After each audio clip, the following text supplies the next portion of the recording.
சேலம் மாவட்டம் ஓமலூர் அருகே நாங்கள் மட்டும் அடிக்கடி சிறைக்கு செல்ல வேண்டுமா என பொறாமைப்பட்டு பழைய நண்பர்களை பழிவாங்குவதற்காக ரவுடி ஒருவர் கொடுத்த புகாரின் பேரில் வாலிபர் கைது செய்யப்பட்டுள்ளார். பொட்டியபுரம் ஏரிக்கரையில் மது அருந்திக் கொண்டிருந்த கேசவன், சின்னத்துரை, பெரியசாமி ஆகியோரிடம் ஜாமீனில் வந்த ரவுடி கார்த்தி போதையில் தகராறு செய்துள்ளார்.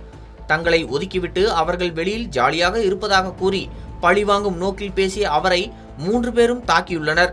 ஓமலூர் அரசு மருத்துவமனையில் அனுமதிக்கப்பட்டு புகார் அளித்ததை தொடர்ந்து ஓமலூர் போலீசார் நடத்திய விசாரணையில் அது வெறும் வாய் தகராறு என தெரிந்ததும் சட்டமன்ற கூட்டத்தொடர் நடப்பதால் அசம்பாவிதங்களை தவிர்க்க சின்னத்துரை என்பவரை ஓமலூர் போலீசார் கைது செய்து சிறையில் அடைத்தனர். மேலும் தலைமறைவாக உள்ள கேசவன் மற்றும் பெரியசாமியை தேடி வருகின்றனர்.